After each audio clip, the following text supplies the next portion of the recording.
even for the fresh graduate, it's very true. Like when we start to search for job after completing our graduation, we actually try to focus on the beautification part of a CV, and we try to compete with our fellow colleagues or even fellow classmates, like who has the most beautiful CV. So that is why I say the CV stands on content and layout. Style is optional. So every CV stands on two building blocks. One is like the content. By content, I am trying to mean the information, and the layout, I'm trying to mean the presentation.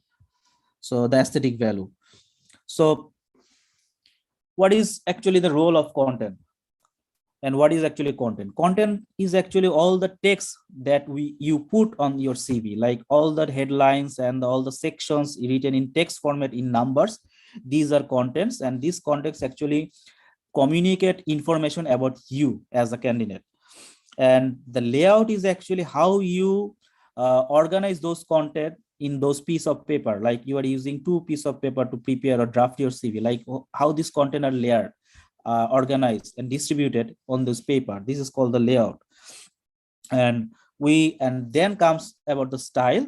And style is like how we actually customize or make those design to create a different kind of feel. Like if for example, like you want to you are applying for a marketing job, okay, or marketing job or branding and communication job, and you want to give a feel, like a creative feel in your CV. That is the part of your style, like how you give those feel of creativity and innovation in your CV. Or you are trying to apply for a research based job where you will do lots of work with numbers, then you may want to design a CV that gives the feel of a researcher. So these are the part of style, but this is an optional option. When you have lots of confidence and enough capacity to do so, then you must focus on style. But for everyone, the basic building block is layout and content. You need to know how to actually prepare the content and what are the basic principles of designing an aesthetic and a presentable CV. So we'll focus on these both of these content right now. And Pooja Shah is asking, what is the standard page number of a CV? So as per the standard, it is 2 page. If you browse or read any textbook around the world on business communication or CV writing, they will mention the CV has to maximum page number of a CV must be 2. If you are not from academic background, like if you are applying for a teacher's position or lecturer professor position, then you can have 3 or 4 page CV, because they will have to, in that case you have to include your publications and this kind of stuff. But for a formal non-academic job, the 2 page is a standard size, excluding cover letter.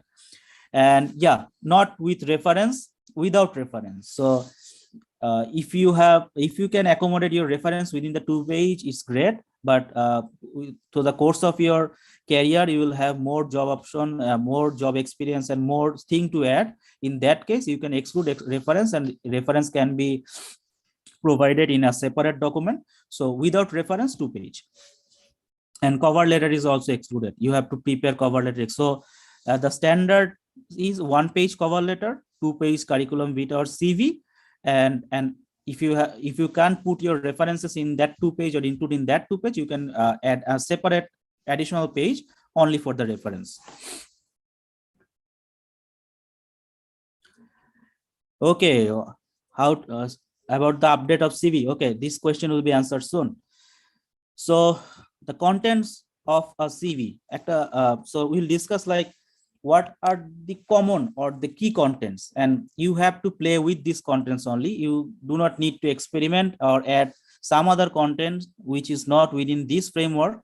You can drop some of the contents from this list, but you do not need to add some more contents. Like it will make your CV kind of more unreal or unconventional, and it makes the CV for the HR to be difficult to go through if you add the content which is not part of this framework. Okay, about photo, this question will be also asked. Conference, this question will be also answered. We'll just wait for some more moment. Okay, Farjana Nasrin, I discussed about the difference between resume and CV. So once we complete our discussion, we'll get back to that slide again. It was discussed in the second slide. So just allow me to complete this module first. So what are the common contents of a CV? There are only 9 contents that you should remember, and I suggest try to memorize it. If you can memorize all these 9 contents at once, then CV writing won't be a difficult task for you anymore. So the first content of a CV, content means information, your name. The second content that can be included, not must be included, can be included, is a personal detail. Then the third content is objective or personal statement, or you can see executive summary. Fourth content is in education. Fifth content is work experience, then skills, personal interest. Publication this is also an optional content. Publication, even the personal interest, and reference. This is another optional content. So as you can see, there are only 9 pieces of information that you must put in your 2-page. You can drop some of this content which are optional, but you shouldn't add anything more in your 2-page document. This is the standard, and if you review all the published book and literature, you will get kind of this framework as common framework, like everyone speaks about these 9 contents. Okay, so let me shed a light on each of this content first. So the name, this most important part of your CV. Never write CV of XYZ. You don't need to mention that this document is a CV. Have you ever seen that in a sales brochure it's mentioned this is a sales brochure? Or no, nobody mentioned this is a sales brochure. Even if you see the posters in the wall of in your town or anywhere, the posters of like cinema or the posters of concert, nobody mentioned this is a poster of a cinema. Nobody mentioned this is a poster. Everyone knows this is a poster. So every recruiter or HR knows this is a CV. So the title of your document is your name. So that is why this is the most important piece of information that your CV must contain. So your name is the title of your document, and it is the first content that you should write. So technically, what should we do? We should put only our 2 names, like our first name and last name. This is the common standard of international standards, since as the Anglo countries or the English speaking countries follow this pattern, like they use actually their 2 names, the first name and the last name. So this is the common practice. But in some Asian countries or African countries, we have lots of names. We even have our sometimes not being doctor, we have some kind of prefix, like we use MD or AM dot, something like that, SK for the sheikh. So we get sometimes confused, but you have to remember you must own your culture and customs. So never feel down with your names, like how to put your name. My suggestion will be, if you have at least 3 names, you can put directly your 3 names, like your first name, middle name, and last name. But if you have 4 or 5 names, it's up to you. How do you want to put your names there? So it's a bit up to you, but standard format is always use your first name and the last name in the CV to make it crispy and memorable. Like if you join an office or any organization, they will actually call you by your first name or your last name or family name. So it's better to put your first name and last name in the CV. And it's very obvious, but what we do sometimes, we actually use our pen name, nickname, or pseudonyms which are not part of our certificate name. It's very common. I've seen a lot of CV that has a nickname in the bracket or a pseudonym in the bracket, which is not allowable. You just have to put your certificate name in your CV, which is your brand name actually. So always remember to put your certificate name, since it is the headline of your curriculum vitae, and always remember to avoid any nickname or pseudonyms. Okay, and definitely you can be creative, but follow the guidelines. It will be a better option for you. So next segment is personal details. So in personal details, what to use, like in our country or in Asian countries, I have seen a lot of CV that actually includes everything, like his NID number, driving license number, even whether he or she is married or not, what is his or her religion, everything. So standard practice is just to include or must be included two personal information, that is your email address and your phone number.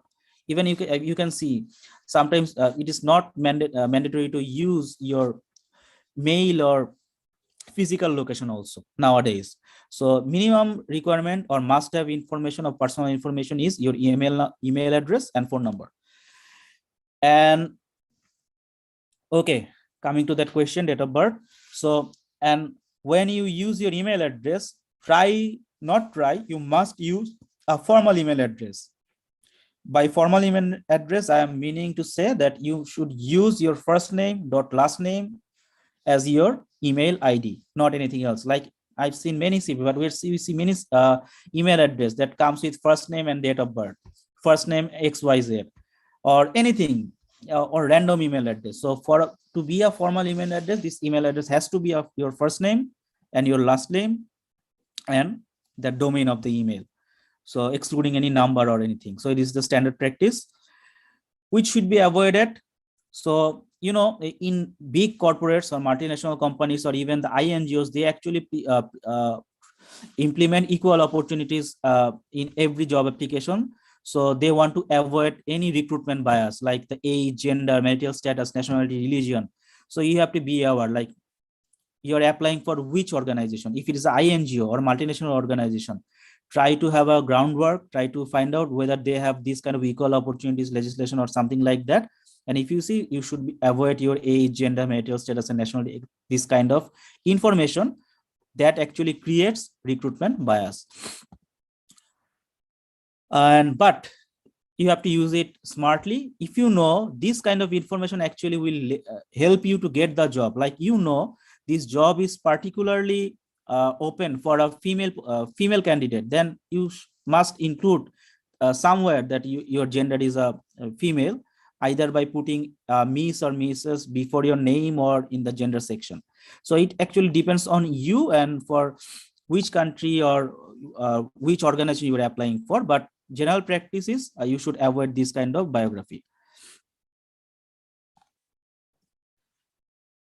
Optional, but I like this part most. Like, you should have a digital presence, so you must include your LinkedIn profile, not optional. In nowadays, having a LinkedIn profile is a must.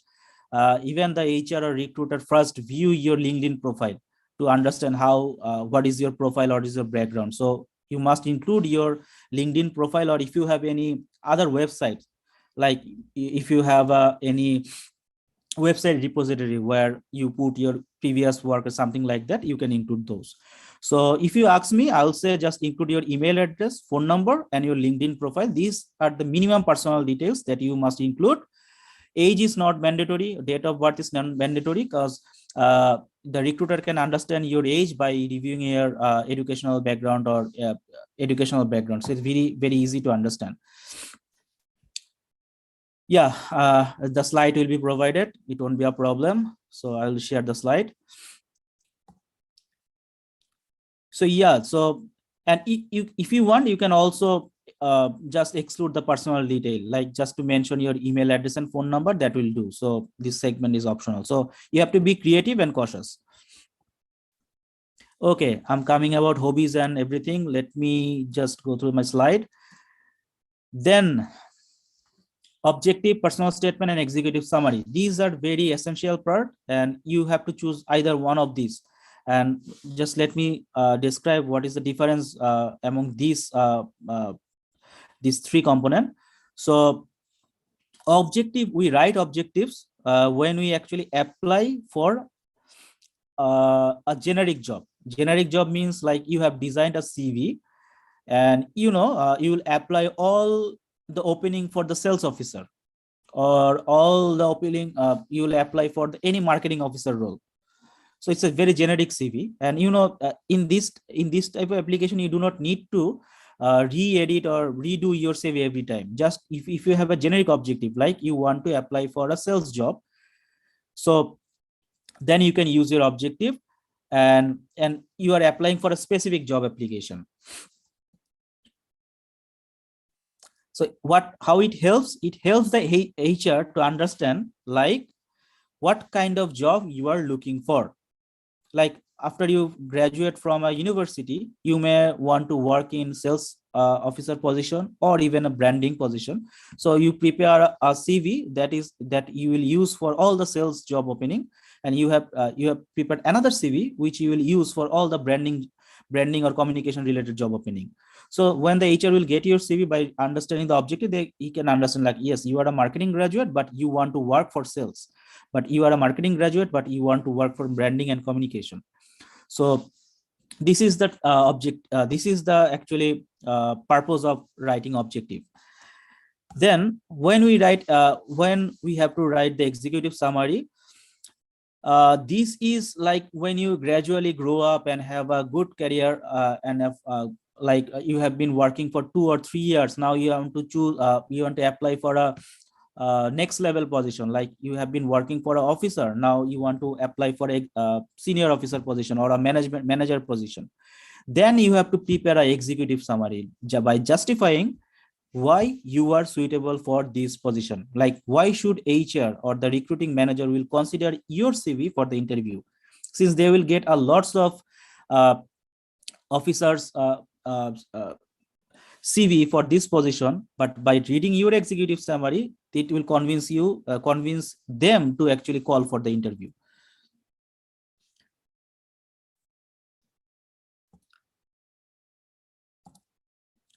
And sometimes we also use personal statement. So personal statement is kind of a segment that we use when you actually want to apply for a master's level position or PhD level position, or when you do not have sufficient job experience, or even you didn't have completed your educational courses, but you are trying to apply for a job. Then you prepare a personal statement by justifying why you are the perfect suited person for any job or any specific job. So I haven't prepared any detailed slides on these three concepts, like objective, executive, and personal statement. You can just go to the you can just go to the Google and just have a desk research. You'll find a lots of content about how to write objective or executive summary or personal statement. But my intention was to give you a clear idea, like what is the purpose of objective and when to write objective, what is the purpose of executive summary and when to write an executive summary, and what is the purpose of personal statement and when to write a personal statement. So I would request you to have text research, do a background study online, and understand like how to write actually these three narrative when required. So someone asks, is references mandatory? Okay, I have a specific slide for reference. I think that will answer your question. Is this important to attach portfolio and CV to apply? No, it's not important. That is why I said you should include the link of your portfolio. Like maybe in LinkedIn, you can put your portfolio, or even if you have a customized link URL where your portfolio can be accessed. So you just put your link in the CV, not the full portfolio, do not attach the full portfolio with your CV. So next comes the education.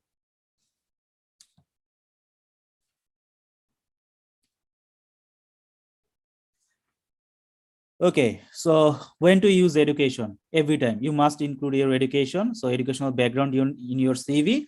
But you have to remember, if you have just graduated from your university, then your education should come first. Like when you are a fresh graduate, recruiters actually recruit you based on your educational background. Then they actually look for whether you have any supporting background experience. So in that case, when you are a fresh graduate, you should put your education first, then your work experience and everything in the subsequent segment. So this is the rule of thumb. So what to put in the education segment? You should put the date, place, qualification, and details of the qualification. Like like if you mention just MBA, it's quite understandable. Like everyone knows what's the meaning of MBA. But if you put MSDM, no one understand what is meant by MSDM. MSDM means Master of Science in Disaster Management. So it's a quite uncommon degree. So nobody knows what is the meaning of MSDM. That is why you have to put a detailed qualification, like to mention what is the purpose of that degree. And since you can write a lot of things on that degree, so you just put a link whether I can whether the HR can by clicking that link, HR can browse like what is the purpose of this degree and how actually it helps to fit in this position. So, and another thing is like how to put your CGPA or score. So always remember, if your CGPA is confusing, like if I can understand, like as I seen in some universities, getting 80% mark is a very good, very outstanding result. But in some university you have to get 97 to 100% mark to be an outstanding student. So if you need to clarify this kind of thing, just explain like what this result means. Like if you have a CGPA of 3.5, but you stood first among your batch, you should mention that it is 3.5, and it's the first place of your batch or first place of your institution, something like that, so that HR can understand like what is the meaning of this result. So this is the common thing that you must follow. Otherwise, I've seen many students that they're saying that I'm a good student, but I don't get the call. Maybe the HR can understand that he's or she is actually a good student by seeing the CV. So you have to clarify what is the meaning of a degree or education that you achieved, and what is the meaning of your result. Like, is it a good result? Is it a bad result? Or it is a acceptable result? And sometimes we also want to put our thesis work or research work in the CV. It's quite common if you are applying right after your graduation. But remember, just use 2 or 3 sentences to explain your research or thesis. Do not use a paragraph. Nobody has that time to actually go through that paragraph and understand what was your research was and what was like that. So use very minimum words or few words to explain your thesis and results of your thesis. So for the education part, I also didn't want to go have a dig down, since if you Google it, you will get everything like how to write a good educational background. Just have the idea. You have to mention your date, place, qualification, and details of your qualification. But rest is up to you how to present this qualification and educational background in a very concise manner. Okay.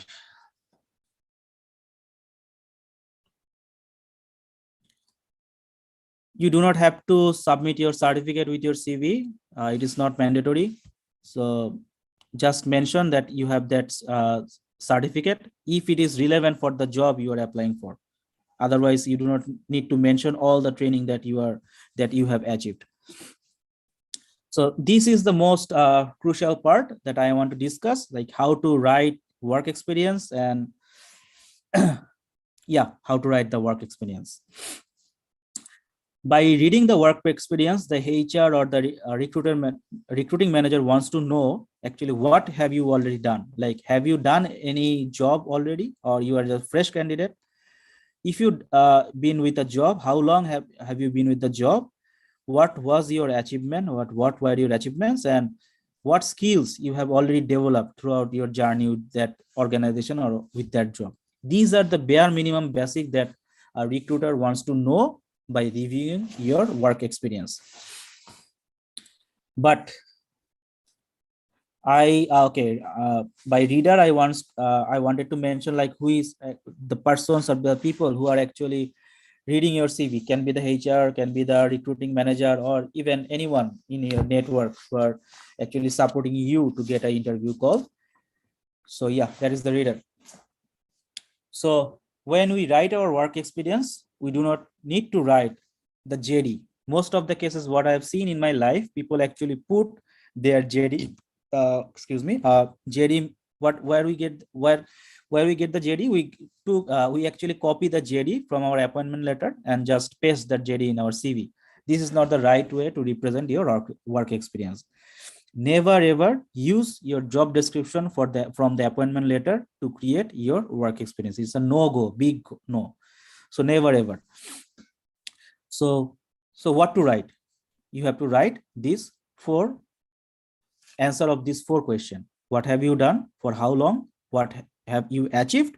And what skills you have developed? This is what we want to know. So therefore, this is the question, like many people ask me, like, if I put my work experience in the CV becomes 10 pages, 9 pages, even 12 pages, because you are using your JD to fill up the work experience section. So now you will learn how to write your work experience in a crispy manner. Okay, let's see.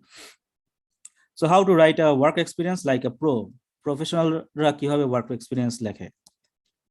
So to write the work experience, you have to start with the action verb. So the handout I'm sharing, you will get a list of action verb for different skill set. Even if you can Google, you will get thousands of action verb in the Google. So you just have to pick those action verb which are very related to your work experience. So every work experience you mentioned has to start with action verb. Then we have to mention the context, like in which context we actually use this action. And these two parts is very essential. It's the most essential thing. If you need to use the action verb and the context. Why you have to use the action verb? Like nowadays, what happens, most multinational or international organization, they use a software to scan your CV. Like they just put your soft copy of your CV in a software, and the software scans all the information that you have written in your CV to scan out like whether it is relevant for the job or not. And this software actually looks for the action verb, like do you have the ability to lead? Do you have the ability to generate creative idea? Do you have the ability to organize meetings? Something like this. So they actually look through the action verb. That is why using action verb is a must. So you must use specific action verb to write up your work experience. Then we also need to use what skill we develop. Like someone asked, like, what skills do you need to put in the CV? We'll discuss later, but conventional way is not to use any soft skill as a separate section. Like what we did, we actually like to use, like, I have communication skill, it's a soft skill. I have a leadership skill, it's a soft skill. So you do not have to mention that you have communication skill, you have leadership skill. You have to somehow justify that you have the communication skill through your work experience. So this kind of soft skill actually we get actually through our work experience on the job training, not through formal training. Formal training can help you to understand the basics of those skills, but we develop these skills through our work experience. That is why it is always preferable to mention your soft skill through your work experience. And definitely, if you want to go for a better, have to achieve a better job opportunity, if you want to get a leading position like a senior position, then you must include what was the result or outcome of your work experience in that specific organization that you are mentioning. Or if you do not have any result, what was your learning? Learning is also kind of a result. So let's see how we can actually frame our work experience like a pro. So when we write work experience, we actually use past tense, like since the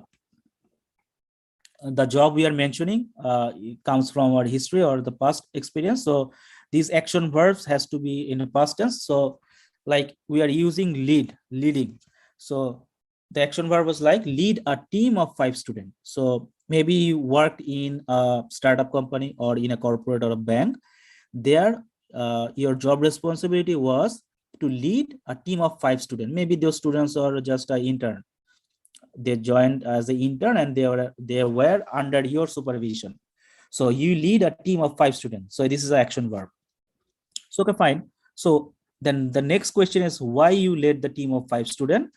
Cause to develop the online marketing strategy for a local startup. Maybe you used to work for a consulting firm. They actually support the local startup to develop their business. So you work there, you have a team of 5 students, and you lead that team to develop an online marketing strategy for a local startup who was maybe your client in that time. So these are the bare minimum, like if you want to write your work experience. But I would suggest go for the next level. Then I would like to know what specific skills that you think you developed through this process. So then you mentioned this kind of what skills that needed, and what was your experience of implementing those skills. Then you should mention that this requires this requires strong leadership and collaboration skill. You can see through this write-up, I'm mentioning about my soft skill. I have leadership skill, even I have collaboration skill. To manage the overview of the project, build effective working relationship with the client and company. So if you can see in this sentence, I have already mentioned all the soft skill that I have practiced and I'm confident about. Like now I can assure my recruiter that I have this soft skill, and this soft skill are transferable since I've already implemented this soft skill in this specific job role. I have leadership skill, I have collaboration skill, I manage a project, I manage effective working relationship. So these are the soft skills that I develop in that role. And then maybe I would like to know, or I would love to know what was the actually results of this job experience. So the result is the new marketing strategy resulted in 25% increase in sales. So if you can write your work experience in like this pattern, or using this pattern, I think that will help you to actually convince your HR or the recruiting manager that you are quite qualified for the position. Do not ever write your job description. Just use this kind of this formula and write your work experience that you have.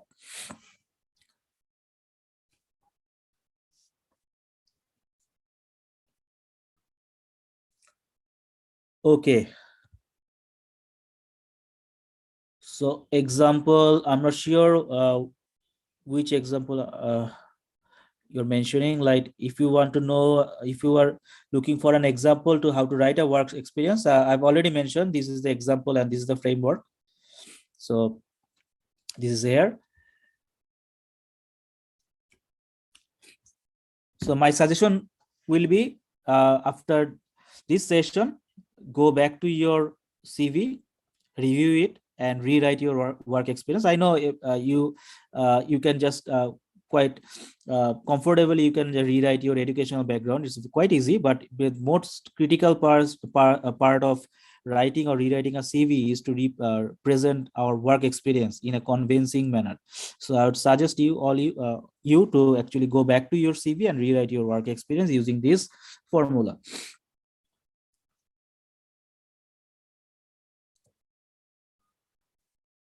Okay, so skills. So what skills should I include? So as I mentioned, try to avoid your soft skill in the CV in a separate section. Do not mention your soft skill in a separate section. Include your soft skill in your work experience. So in the skill section, you should mention only 2 skills: the technical skill that you have and your language skill. By technical skills, I'm meaning all the skills that are hard skill, like programming skill, Microsoft Excel, doing data analysis in Microsoft Excel, something like that. So in skill section, you should put only 2 skills: that what is your technical skill, if you have any, and justify your level of competency in that technical skill, and also your language skill. That will do. HR just wants to know whether you have any technical skill and what is the level of your language skill. Yeah, Muhammad Hawa Begum. Yeah, I mentioned in the at the beginning of our session that yeah, it is possible to get help. You can send your CV for a review. So I'll have a look and review it. No problem. Yeah, voluntary work experience can come under work experience if you find it useful. Like, you are just a fresh graduate, then you can use your voluntary experience to sales yourself. But you have been working in a specific sector for last 5 years. In that case, in some cases, your voluntary experience is not required, but sometimes it's required. Like you are switching from corporate sector to a NGO sector, then your voluntary experience can comes as a silver bullet. So it actually depends, but as you know, you will understand which experience to include and which is not. So Mahfuzur Rahman has raised his hand. So please, Mahfuzur Rahman. আসসালামু আলাইকুম sir. Sir আমরা তো fresh graduate, কিন্তু আমার freelancing experience আছে, এটা কি add করতে পারবো? Freelancing experience. Sure. So yeah, I'm answering it in Bangla since he's asking Bangla, then I will translate it. Yes, Mahfuz bhai, আপনি এটা ফ্রিল্যান্সিং ডেফিনেটলি ইউজ করতে পারবেন। সো এখন আপনি বুঝতে পারতেছেন কিভাবে করবেন। আপনি দুই ভাবে করতে পারেন। একটা হতে পারে যে আপনি আপনার সিভিটাকে ক্রনোলজিক্যাল সাজাইতে যাচ্ছেন না, আপনি ফাংশনালি সাজাইতে পারেন, যে আপনি ফ্রিল্যান্সিং এ মেবি ফটোশপে কাজ করছেন, ইলাস্ট্রেটরে কাজ করছেন, কিংবা কোনো স্পেসিফিক ওয়েবসাইট বানাইছেন কিছু সফটওয়্যার ইউজ করে, ফাংশনাল ওয়েতে দিতে পারেন আপনি কোনো টেকনিক্যাল জব পাওয়ার জন্য। আবার আপনি মনে করলেন যে ফ্রিল্যান্সিং আপনি পাশাপাশি করছেন, সেটাও আপনি দিতে পারেন। বিকজ ফ্রিল্যান্সিং ডেফিনেটলি আপনি কোনো টেকনিক্যাল স্কিলসে করেন, হার্ড স্কিল যেটাকে বলে, সো অবশ্যই ইউজ করা যায়। এবং এটা করে কিন্তু বাইরে এখন অনেকেই জব টব পাচ্ছে। সো কারণ বাইরে কিন্তু এখন ফ্রিল্যান্সিং আর হচ্ছে মানে full time corporate jobs quite common, মানুষজন সুইচ করে, ফ্রিল্যান্সিং করে কিছুদিন পার্মানেন্ট জব করে। সো অবশ্যই দিতে পারেন। So Mahfuzur Rahman asks like whether to include his freelancing experience in the CV. So I say definitely you can use your freelancing experience based on actually if it fits, like if you see it's a fitting requirement, like this freelancing experience will get you a good opportunity to getting the interview call, definitely you can use. Sir এটা কি এডুকেশনের উপরে দিব না এটা এডুকেশনের নিচে দিব? এটা এটা যেটা বললাম ভাই, পুরো বিষয়টাই মানে ক্রনোলজিটা আপনার উপরে। সো এখানে আপনার ক্রিয়েটিভিটিটা কাজ করবে। ধরেন আপনার এডুকেশনটা, আমি ধরেন এক্সাম্পল হিসেবে বলি, ফর এক্সাম্পল আপনি সিএসসি তে কোনো একটা ইউনিভার্সিটি থেকে মাস্টার্স করছেন আর আপনি ফ্রিল্যান্সিং করেন, সেই ক্ষেত্রে কিন্তু আপনার সিএসসি তে মাস্টার্স করার ওয়েটটা বেশি to get a good managerial job. সেক্ষেত্রে ডেফিনেটলি এডুকেশন দিবেন আগে, আপনার ফ্রিল্যান্সিং পরে দিবেন। কিন্তু আপনি ধরেন সিএসসি তে পড়েন নাই, আপনি কোনো এক ম্যানেজমেন্টে পড়ছেন, বাট আপনি ফ্রিল্যান্সিং করছেন, এক্সপিরিয়েন্স আছে, তখন কিন্তু আপনার ম্যানেজমেন্টের এডুকেশনের থেকে আপনার ফ্রিল্যান্সিং এর এক্সপিরিয়েন্সটা কিন্তু আপনাকে ভালো একটা ওয়েল পেড জব পাইতে হেল্প করবে। ডেফিনেটলি তখন আপনি আগে দিবেন।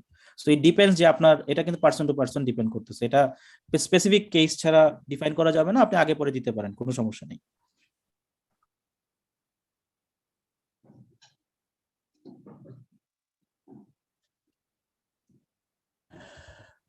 Okay.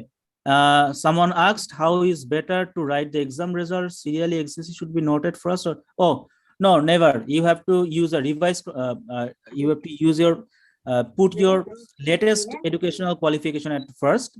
So you should start with your masters or undergrad, then HSC and SSC. And even if you have 5 more than 5 years of experience, or if you have already done your masters, then you don't have to even mention your SSC and HSC. It's not required, quite standard. So but you have to be cautious, like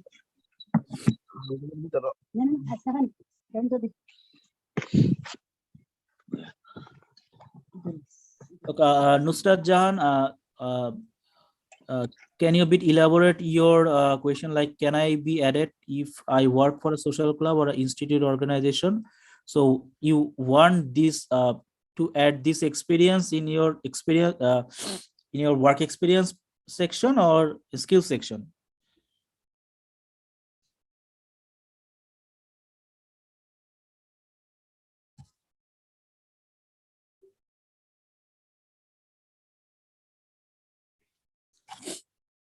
Okay, so okay, well, let's wait. Okay, so yeah, so definitely you can use, but as I said, it will depend, like whether it is relevant for this specific job opportunity or not. Like if you feels it's relevant, then you can use, or if you feels it's not relevant, you have some other convincing information to share, then you should discard this information, use those information. So it is completely judgmental decision.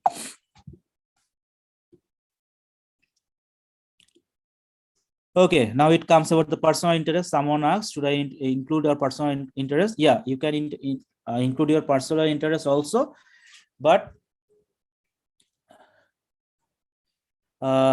which personal interest to include and which are not. So why personal interest is needed? Like apart from this, the HR needs this section to understand you as a person, like how you like as a human being. I can't understand your personal characteristics by going through your education or your work experience, but when I see your personal interest, then I can understand what type of person you are. So it's very necessary to include personal interest, and it's very essential to include in the Western countries, since in the west, as I mentioned, they do not like to have the photograph, they do not like to have any personal detail, so there is no other way to understand the person. So in that sense, personal detail interest is must, and in our case it's also relatable. So yeah, these are the points to consider when actually writing a personal interest. So always try to include those personal interests there, those actually represents you as a social guy. I guess you can understand, like what is meant by a social guy. Like you get well we get along good, get well with the other people around you. You are not a loner. So those personal interests that actually highlights your leadership skill, communication skill, and those are fun to mention. Like during the interview, what the interviewers do, they actually run the ice breaking session by asking some question on the personal interest when everything goes when you have a heat discussion. So put those kind of personal interest that is more positive and interesting, creative, and also show you are responsible, and try to be unusual but don't try to be a strange. So this is a base. Okay, so what we do, we actually use some generic personal interest like reading. It doesn't make any sense. Everyone reads, everyone travels, so it doesn't make any sense. Everyone loves to play sport, loves sports, so you have to write the specific interest that actually can identify you as a person. Like you, if you say your interest is football, I can't understand whether you are a football player or a football follower. So you must say you're a passionate football follower or football fan. Then during the interview, the HR or the recruiting manager will ask, like, which club do you follow or which country do you like. They may ask about the question about your performance of your club or the people who are playing for that club. So just specifically mention like what is your interest, like being a fan or a player. So always try to specify your personal interest. And likewise, traveling doesn't make sense. Mention what kind of traveling do you like is it a kind of a traveling uh, doing the trekking within your country, or just a casual traveling outside of the country to know new countries. So just mention, then the interviewer can know what types of traveler are you. And definitely do not put any personal interest that may uh, raise some question about your background. Maybe that is related to political, religious, or continuous thing like hunting, shooting, everything like this. So you have to be very smart and very specific which personal interest to add and which not. Yeah, so now comes the final section, the reference. So why we need reference? We actually need reference to validate our claim. Like when the recruiter or HR uh, get confident, like yes, you are the right person to go with for the in the next step, then they may want to validate your claims with someone outside of the domain. So that is why we need to include a reference. So the basic rule of thumb is to include at least 2 reference, but in some cases the recruiter mentions that how many reference to include, but basic rule of thumb is to use two, and if you have space, or if you are using a separate sheet, I would suggest to include at least 3 references. So the first reference should be your current boss or current supervisor who knows you best, since you are currently working with him. If you are a fresh graduate, then it should be your thesis supervisor or a professor or teacher who knows you better. So that should be your one reference. Then the second reference has to be your previous supervisor if you have a long working experience, or if you're a fresh graduate, then you can include someone who is not related to you but knows you, like if you completed an internship in any, can be a independent project, or someone who knows you indirectly but not related to you as a friends or family,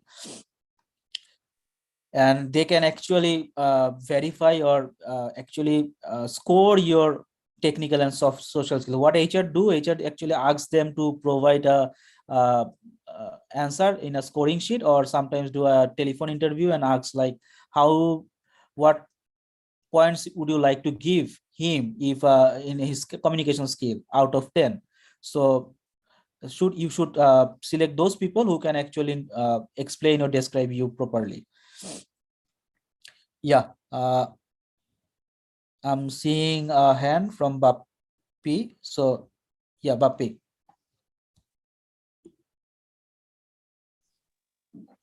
Yeah, my question is it mandatory to add reference on CV always? Not mandatory. As I mentioned, like you have to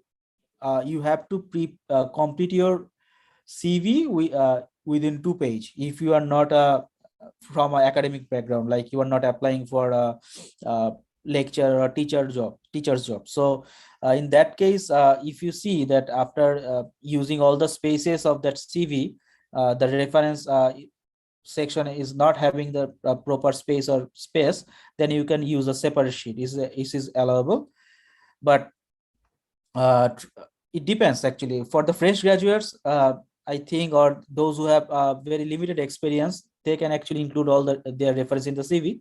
But for me, people who have been working for 5, 6, 10 years, it is very difficult to include reference. So in that case, it is quite logical to add a separate section. And you should consider this fact that when we apply for a job, unless it is asked to share a reference, it is not mandatory to share reference. So you can just mention the reference will be provided upon request, since reference is required by the HR once you pass the primary and secondary stages of the interview. So it is not required during the primary interview phase. Yeah, I have another query. Yeah, can I ask? So sometimes recruiters ask not to add any photo on CV. What should we do? Should we add photo or escape it? So first of all, when you this is the kind of a Bible. When you apply for a job, just strictly follow what is the instruction mentioned in the job circular. So if you see the job circular says no photo attached, so you shouldn't attach any photo. In general rules, as I mentioned in my during my first module, like in Western world, it is not allowed to attach a photo with the CV. They do not like to see a photograph in the CV, since it creates actually bias. So, but in our cases, like in Asia or in even Bangladesh, I guess it is quite common to attach a CV. Otherwise, it get rejected. So, in if you are applying a job within the country, and if you see there is it is not mentioned to attach a photograph, then you can directly use a photo. But if it is mentioned that you shouldn't attach a photograph, then you shouldn't. All right, thank you so much. Yeah, must be 2 page. So Mia, so cause this 2 page is a kind of a strict rule to restrict everyone's mindset to actually come up with a CV within a 2 page. If it is said you can do 3 page, 4 page, our mind will definitely push you to write a CV that is extended in 4 and 5 page. So always try to be on 2 page, because people doesn't have that time to review a 3 pager or 4 pager document. So nobody will read. So you must try to represent yourself within the 2 page. Bhaiya, I have a question. Yeah, sure. Bhaiya, my MB is running, so how can I write this in education section? Sorry, can you come again? I just can you ask the question again, please? Bhaiya, my MB is running, and how can I write this in education section? Okay, yeah, definitely. Since your MBA is running, so as I mentioned, you just follow that sequence like date, place, university name, and the details of the degree. And Okay. in the date section, what you should write your expected ending date. So since you are a running student, so you know during this course of study, when will your study will be ended. So just write the expected end date and the current result, like current CGPA, not the final CGPA. So it will do. Thank you, Bhaiya. Sir আরেকটা question ছিল, যারা 19 সালে ভর্তি হয়েছিল কিন্তু exam হয়েছে করোনার কারণে 22 সালে, এটা কিভাবে লিখতে পারি? Actually, recruiters want to know when you passed that degree. So in that case, I would suggest just write the year when you pass the degree. And if you see, I have seen some CVs that where they've actually mentioned right this study back due to COVID and everything like that.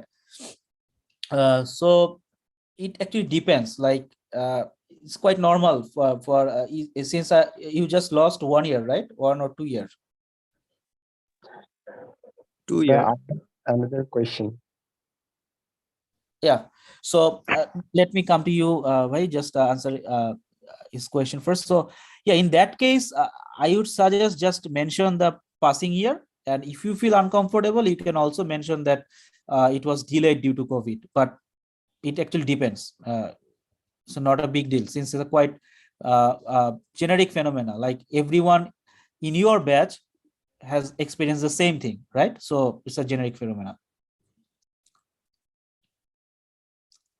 Yeah, someone wanted to ask a question, please. Bhaiya, can I write approximate result in my No, not approximate. You, since I said you have to be truthful and honest, and everything you mention in the CV has to be justified by a proof of some evidence and proof. So you should only include those things that you can prove, not any estimation or not any expect. Yeah. Okay, Bhaiya. Sir ট্রেনিংটা কি add করা উচিত ছিল না sir? Training. Okay. Yeah, training, you can add training, but it actually depends what kind of training. Like previously I used to think that we must include every training. Like I have a 1-day training on auditing, for example. It was given by my HR team. Okay, so kind of like this kind of training. So if you see, I've seen a lots of CV, even specifically the people who come from the NGO development sector. They have 2 or 3 page that actually explain a 2 or 3 page table that actually explain all the training that they have over the course of their experience, like over the last 10 years. So it's quite irrelevant. Nobody wants to know each and every training that you have. You should include only those specific trainings that is valuable for getting the interview call of this specific job you are applying for. So you have to be smart, and you have to know which training to use or which not. So this is the smart thing to do. Do not put every training there. And if you want to use the training, so if it is a certification training, like a full-time academic training or diploma kind of thing, you can use this training under the education part. Or your if it's a kind of a short day training, but it actually helps you to justify your technical skill or hard skill, like programming skill, data analysis skill, then you can put those training in your skill section, mentioning that you are trained professional in Microsoft Excel or certified user of Microsoft Excel. That will do. So I'm seeing some hand raise. You can ask question, and I'm just answering from the chat box. Yeah, internship should go under the work experience section. So you just write your internship as your work experience, direct work experience. Sir, I have a question. Sure. Sir, my major is in nutrition and food science, but I am good at content writing and I also have experience in affiliate marketing. So if I want to work as a professional in marketing sector or HR sector, how can I make my personal statement or profile summary that will attract the HR? And how can I make my profile that much attractive? Because my major is something and my skill is different and I have interest in different sectors. How will I just sum up all these things? Okay, there can be different option, like you can straightly use the chronological format, but put your work experience first and educational background in the second. So in your work experience, you can directly mention your work experience. So, and then in your executive summary, you will have to, since you already have a experience, you should write an executive summary like, Sir, I have internship or small online experience because I am undergraduate third year student currently. I have not much full time or professional that much, but I have skills. okay. Yeah, so in that case, most suitable one would be to write a generic objective that you want to work in affiliated marketing or content writing. And then you should design your CV based on a functional format. Like as you mentioned, you have some experience in content writing. So you mentioned you have a section in content writing under your work experience and write just mention your experience. Then you can also mention affiliated marketing and write down your experiences of your affiliated marketing. So I can, in that way you can frame your CV. It will give you a leverage like with the experience that you are currently having.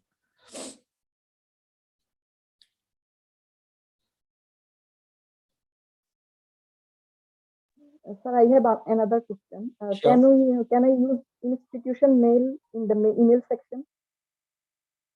In which section? Email my instead of my personal email, can I use institution email, which is Oh also no, mine? no. It's a big no. So institutional email means the email that your current company has given you, or the your No, educational. sir, it has given myself my university authority, and it will be mine for the rest of. Okay. Okay, understood. But yeah, it's better not to use any affiliated email address. Better to use your own email address. So since it's a bit formal, cause it also create bias. Like when you are using your institution affiliated email, that it is creating a bias. So it's you should avoid it. You should have your own email that actually comprises of your first and last name. That is the golden rule of having a formal email address.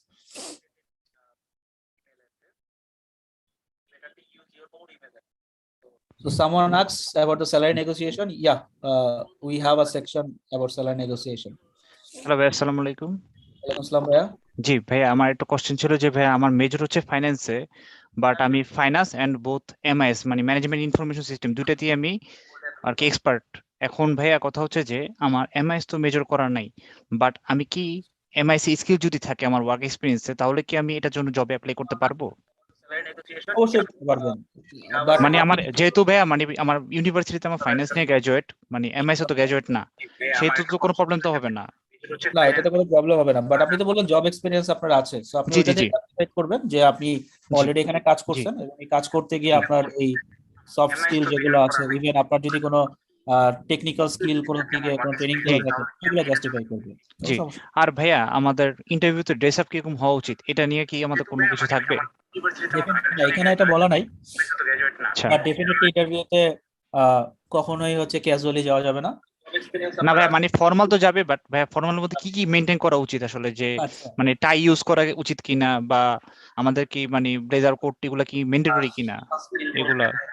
No, it actually depends. So একদম basic ব্যাপারটা হচ্ছে আপনি সবসময় formal যদি পরেন, basic ব্যাপার হচ্ছে আপনি ট্রাউজার পরবেন শার্ট ফুল স্লিভ এবং বাকি যেসব ফর্মালিটিস গুলো আছে, লং স্লিভ মোজা পরতে হবে, আপনার ফর্মাল শুজ পরতে হবে, এটা। আর যদি আপনি টাই পরতে চান করতে পারেন, it's up to you, if it suits you or if you feel comfortable. Even আপনার এটা ডিপেন্ড করে, বাট সাধারণত যেটা হয় যে একটা ব্যাকগ্রাউন্ড স্টাডি করে যেতে হবে আপনি কোথায় অ্যাপ্লাই করতেছেন। আপনি একটা ফাইন্যান্সিয়াল অর্গানাইজেশন জি অ্যাপ্লাই ভাইয়া। করতে, সেখানে ড্রেস কোডটা হচ্ছে ফর্মাল থাকতে হয়, তো সেক্ষেত্রে অবশ্যই ওদের এক্সপেকটেশন ফুলফিল করা উচিত, আদারওয়াইজ তারা ভাববে যে আপনি জানেন না এই রোলটাতে কি ধরনের গেট আপ আসতে হয়। সো এটা ওকে একটু ভাই, থ্যাংক ইউ। স্টাডি করে জি তারপর ভাইয়া। যেতে, বাট যাই জি ভাই। পড়েন সেটা কনফিডেন্টলি এবং পারফেক্টলি পড়তে হবে, সবকিছুর একটা বেসিক রুলস আছে কিন্তু। সো আপনি যদি ফর্মালও পড়েন, দেখবেন যে ফর্মালের জি নিয়ম ভাই। আছে, যদি আপনি ডার্ক ট্রাউজার পরেন আপনাকে লাইট শার্ট পরতে হবে। তো জি। আপনি এখন যদি উল্টাটা পরে যান, সেটাও কিন্তু কেউ না কেউ নোটিস করে আর কি, তখন কিন্তু বোঝা যায় যে আপনি আসলে প্রপারলি গ্রুম না। সো যাই পড়বেন সেটাকে আপনাকে ক্যারি করতে জানতে হবে। জি, থ্যাংক ইউ ভাইয়া। বাট যাই পড়েন হ্যালো, আসসালামু আলাইকুম ভাই, আমার একটা কোশ্চেন ছিল। পারফেক্টলি পড়তে হবে, সবকিছু একটা বেসিক রুলস আছে। সো আপনি যদি ফর্মালও পড়েন, দেখবেন যে ফর্মালের নিয়ম আছে, যদি আপনি ডার্ক ট্রাউজার পরেন আপনাকে মিউট করে নেন কার জন্য। তো আপনি এখন যদি উল্টাটা পরে যান, সেটাও কিন্তু কেউ না কেউ নোটিস করে আর কি, তখন কিন্তু বোঝা যায় যে আপনি আসলে প্রপারলি গ্রুম। হ্যালো, আসসালামু আলাইকুম ভাই, আমার একটা কোশ্চেন ছিল। জি করেন। আচ্ছা, আমার হচ্ছে যে আমি এখনো স্টুডেন্ট আছি, তো আমি একটা জায়গায় কাজ করেছিলাম, একটা স্টার্টআপে। সেখানে আমি হচ্ছে team leader of the month, তারপর পারফর্মার অফ দ্য কোয়ার্টার হই। তো সেই অ্যাচিভমেন্টস গুলো কি আমি অ্যাড করতে পারবো কিনা? এন্ড আমি কিছু সার্টিফিকেশন ট্রেনিং করি সফট স্কিলস এর উপর, তো সেগুলো কি অ্যাড করতে পারবো কিনা?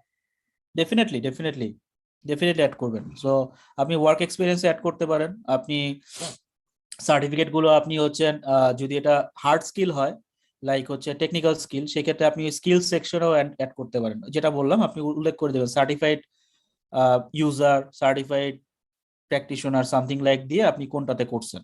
সো ইট উইল জাস্টিফাই করবে, এটা জাস্টিফাই করবে আপনাকে, অবশ্যই অ্যাড করবেন।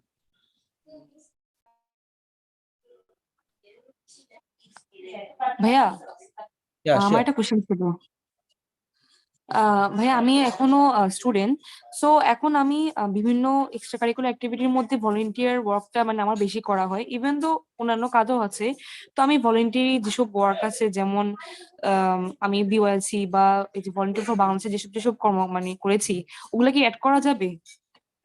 মানে কর্পোরেট জবের জন্য কি নিডেড নাকি দরকার নেই? যেটা বললাম আপু, এটা হচ্ছে টোটালি ডিপেন্ড করবে যে আপনি যদি ফিল করেন এই জিনিসগুলো অ্যাড করে আপনি বাই ইন করতে পারবেন। টু বি ফ্র্যাঙ্ক, সিন্স আপনি বললেন যে আপনি এখনো ফ্রেশার, রাইট, আপনার এখনো কোনো ওয়ার্ক এক্সপিরিয়েন্স নাই। জি না। আপনি হ্যাঁ, সেই ক্ষেত্রে তো ডেফিনেটলি এইটা আপনাকে বাই ইন করতে হেল্প করবে। ফার্স্ট জবটাকে, একটা ভালো জব পাওয়ার জন্য আপনাকে এই এক্সট্রা কারিকুলার অ্যাক্টিভিটিস গুলোর প্রেজেন্টেশনের উপর ডিপেন্ড করবে যে আপনি আসলে নেক্সট স্টেপসে কোথায় যাবেন। আপনার এটা একটা জি, জি। কম্পিটিটিভ অ্যাডভান্টেজ, ডেফিনেটলি ইউজ করবেন। Over the course of time যখন আপনি একটা বা দুটা চাকরি করে ফেলবেন ভালো ব্র্যান্ডে, তখন কিন্তু আপনার এই জিনিসগুলো ইরিলেভেন্ট হয়ে যাবে, তখন কিন্তু দেখবেন এগুলোর কোনো কাজে আসছে না। থ্যাংক ইউ ভাইয়া।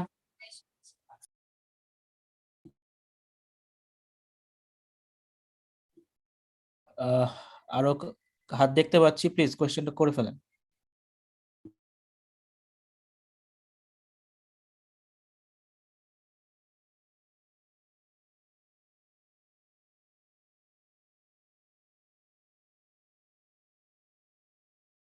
আচ্ছা ভাইয়া, আমাদেরকে কি সিভি ফরম্যাট দিয়ে দেওয়া হবে একটা, মানে পসিবল হলে? হ্যাঁ, ফরম্যাট। কারণ ভাইয়া আসলে ভাইয়া এক এক জনের দেখি এক এক রকম, খুব সাদামাটা দেখি বা খুব রঙিন দেখি মাঝে মাঝে মার্কেটিং এর যে যারা গ্র্যাজুয়েট তাদের, মানে কারোর সাথে কারোর মানে তেমন একটা মানে ফরম্যাটে ম্যাচ পাওয়া যাচ্ছে না আসলে। মানে এটা খুব কনফিউজিং আসলে, যে আসলে কোনটা অ্যাকসেপ্টেবল হবে। দেখা যাচ্ছে ভাইয়া ভিতরের ইয়াগুলো ঠিক আছে, বাট মানে গ্রাফিক্যাল কারোর অনেক বেশি, কারোর অনেক কম। আচ্ছা, হ্যাঁ, খুবই ক্লাসিক একটা সমস্যা। ঠিক আছে, আমরা নেক্সট সেকশনটা শেষ করলে মেবি আপনার কোয়েশ্চেনে কিছু অ্যান্সার আপনি পেয়ে যাবেন। জি ভাইয়া, thank you.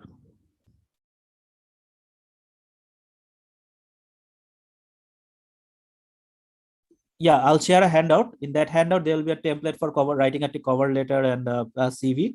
And my suggestion will be to follow the template or format in Microsoft, since they actually follow the standard template and format. So you can use those formats. And just focus on these 9 contents that we have been discussing for last half an hour. So just feel free to drop some content, drop some segment, but just play around these 9 segment and use the standard format of Microsoft, since it's the most Microsoft, even in Google, you will get in formats in I guess what is it, Google Google has a software also for similar to Microsoft Word. It also provides some formats, templates there, so you can use those standard templates. These are the safe games to play. Do not directly download different fancy format for unknown sources. It's my suggestion.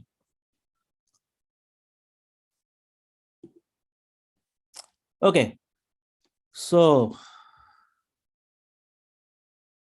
Sir fancy format গুলো সাধারণত দেখছি এক পৃষ্ঠার হয়, এক্ষেত্রে ব্যবহার করতে অসুবিধা। কোন ফরম্যাট ভাই? যে ফ্যান্সি ফরম্যাট মানে বিভিন্ন ওয়েবসাইট থেকে যে কালারফুল টেমপ্লেট গুলো আছে, এগুলো সাধারণত এক পৃষ্ঠার হয়ে থাকে, এগুলো 2 পৃষ্ঠার লেখা যায় না। এক্স্যাক্টলি, সেটাই বলতেছিলাম। সেই ক্ষেত্রে যে ওগুলো তো আসলে বেসিক্যালি আপনার একটা গাইডলাইন।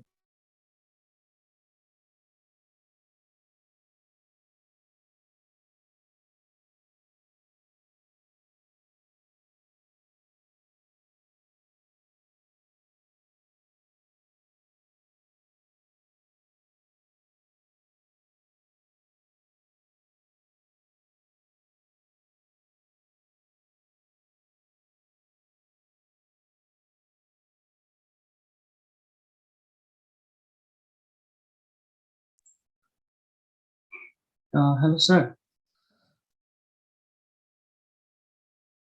Hello. হ্যাঁ, please go ahead.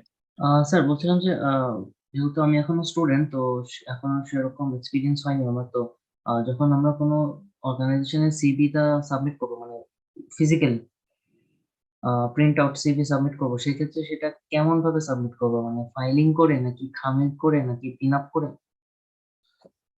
Okay, so we'll discuss these things in this module. So let's have patience for some more minutes. Yeah, so now we are going to discuss about the presentation and aesthetics of a CV. So yeah. Okay, so first of all, paper. So what should be the ideal size of your paper?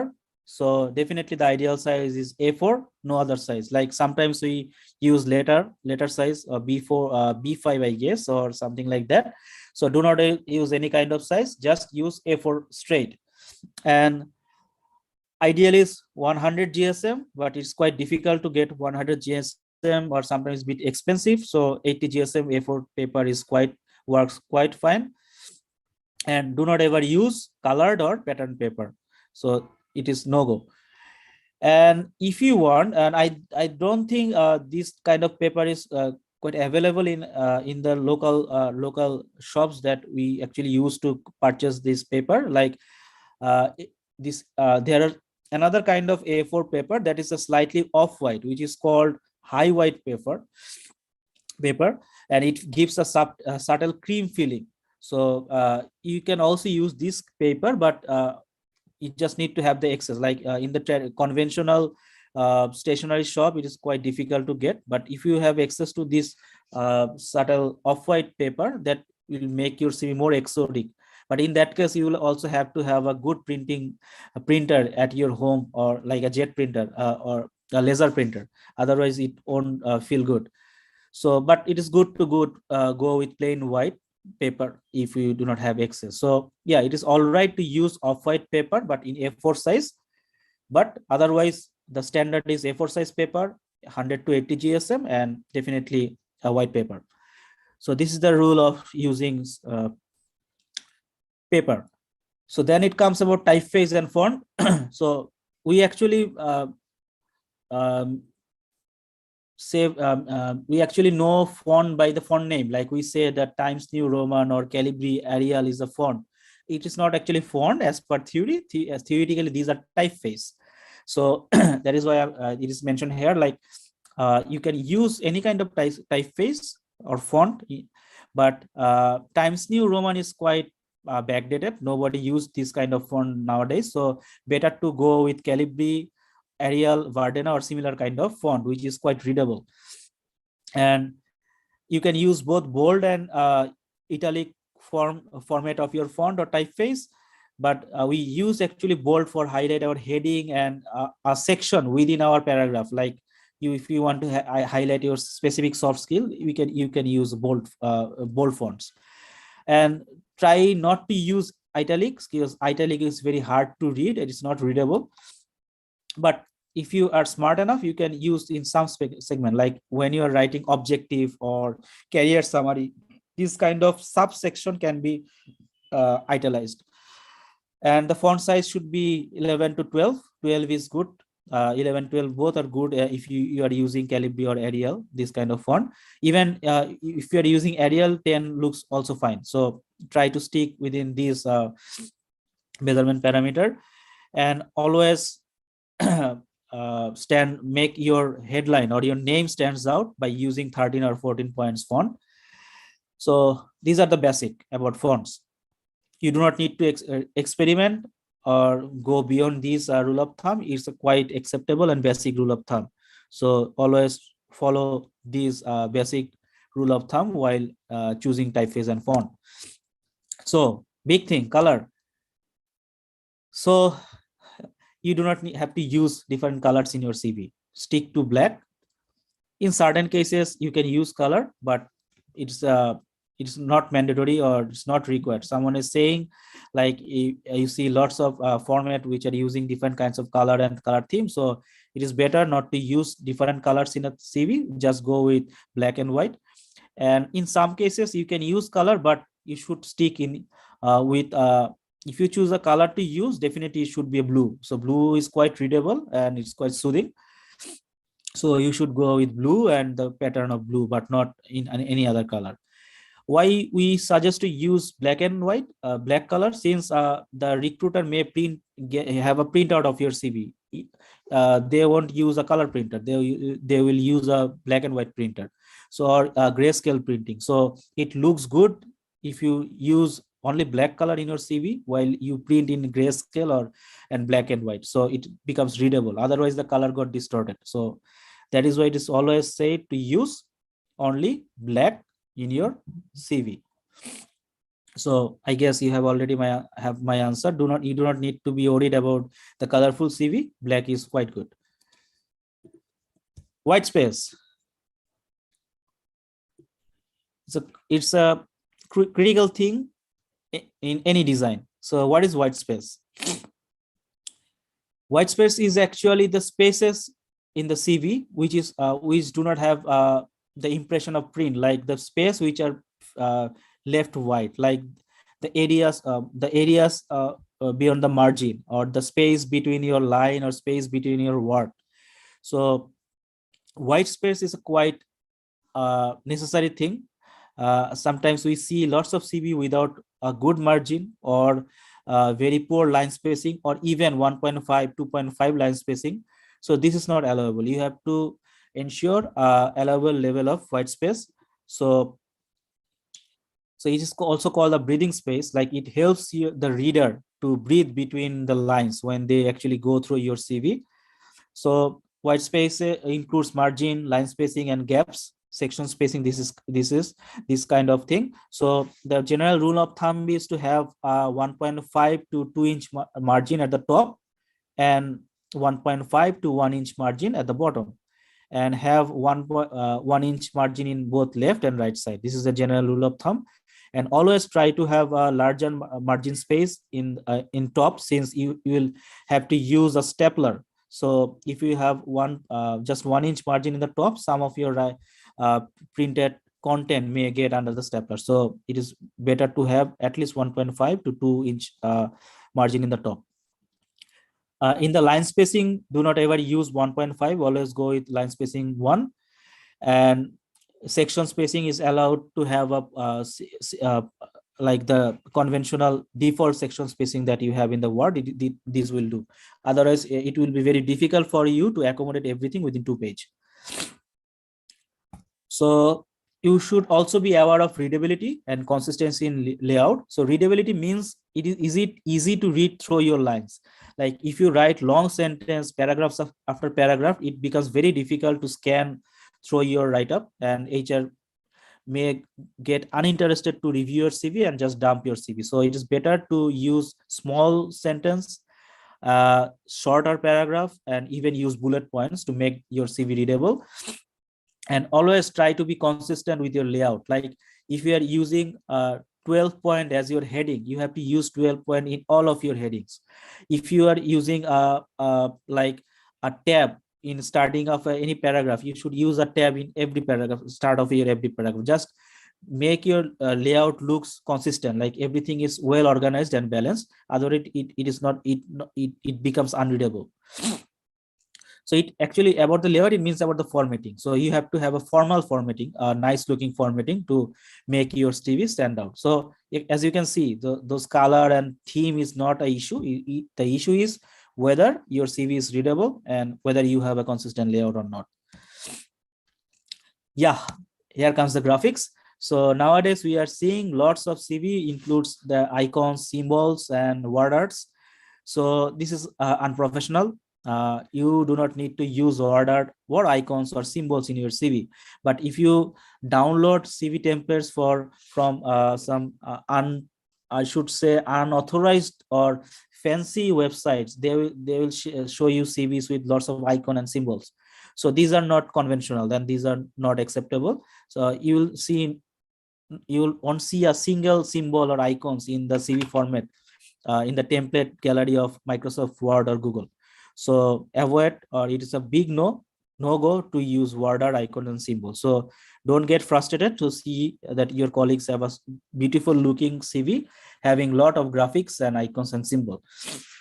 So you do not have to use it, and do not experiment it with these graphics unless you know, like if you are expert in Illustrator, then you know how to design like it is called desktop publishing. If you're expert in desktop publishing, then you can do a bit of experiment. But if you don't have any experience or any theoretical knowledge about desktop publishing, it is you do not need to experiment with graphical formats.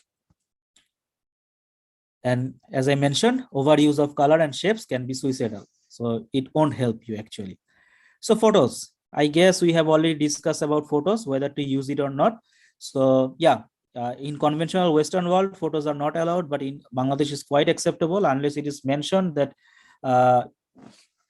you shouldn't include a photograph. Otherwise, you should always include a photo, and it's better to use a corporate headshot, like a good photograph. But your photograph should represent you, your friendliness, your smile, your look, and your personality. So I suggest go to a studio, take some good corporate headshots, and use those photos in your CV, not just the passport size photo and scan it, and it looks very flat and one-dimensional. And it's better to use grayscale color photos. So when someone prints out your photo, then it looks nice in grayscale. So you can also use grayscale photos, you know, it's completely all right. Sir আমি একটা question করতে চাচ্ছিলাম। Sure. Sir job ইন্টারভিউতে salary নেগোসিয়েশনের ব্যাপারটা একটু clear করলে ভালো হতো। Okay, sure. We'll have that section. Just allow me to finish this module. We're almost done. So yeah, now the printing. So it is always expected that you will use a high quality printer while sending a CV. So try to get a high quality laser printer if you want to really get that interview call. Never use one sheet, 2-page or 2-pager. Always use 2 separate page to print your CV, and never print on both sides. And yeah, never use photocopy. So I've seen lots of people who just for the sake of saving some money use the photocopy, and it's quite visible that is a photocopy of your original CV. So always make an original printout of your CV. And staple, it's an interesting thing, but it's mandatory to, I thought it is mandatory to include. Like most of us know how to staple, but there are some people who doesn't know like how to staple. So you have like see you have to staple in the top left corner, and it has to be a slightly bend actually slightly bended like this image. So you have to properly staple your CV, otherwise when the people who are reading your CV will want to turn up the page, it becomes very difficult to read and just use the point of stapling point. And sometimes I've seen people send CV with just a paper clip or just 2 sheets, separate sheets. So never do this kind of thing. Always staple your CV, and now it comes out the envelope. So first of all, try to use a good quality envelope. It is very difficult to find in a day-to-day stationery shop, but since you are seriously applying for jobs, so try to visit some good shops and collect some good envelopes for your CV. So always try to match the quality of your CV and the cover letter with the envelopes quality. It has to match. It has to be aligned. Like you are using a good quality paper for your CV, but your envelope is very poor. It won't look professional. So what size should we use for folding our somebody asks like to fold our CV. Okay, so the most acceptable way is to use a A4 size envelope. But as you can understand, it's expensive, and sometimes it's very difficult to actually transport this same size. If you put a A4 size paper in a A4 envelope, it becomes very difficult to transport. Like it gets some it's very difficult, like it's not very practical. But remember, if you are applying as we mentioned, like you're submitting a targeted CV for a CEO position, then you should never use actually fold your CV. Use the same good quality A4 size paper and A4 size envelope to submit your CV.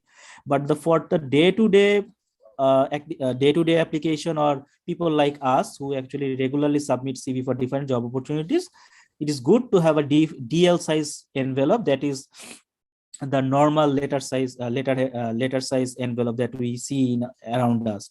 Like you just have to try fold your A4 size sheet into three you'd have to fold in 3 folder. So I guess you got your answer. So most obvious one should be the C4. The A4 size matches with A4 size envelope, but most practical will be DL, where you can just have your CV folded in 3 pieces.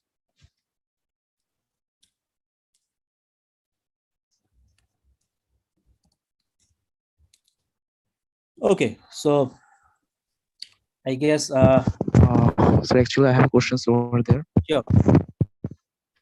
In today's world, most of the times actually we have submitted our CV in online, mainly in email section. So whenever we are goes through for interview session, is it mandatory to print a CV hard copy as a hard copy? Yeah, it's not mandatory. It's mandatory for you to have a copy of your CV with you. If you are carrying I guess a bag or something, I guess you will be carrying something. So yeah, it's mandatory for you to have a backup copy. Okay, thank you very much. But you do not have to proactively submit or share that CV with the interview board. Like they are supposed to have your CV, but you just have a printed copy as a backup.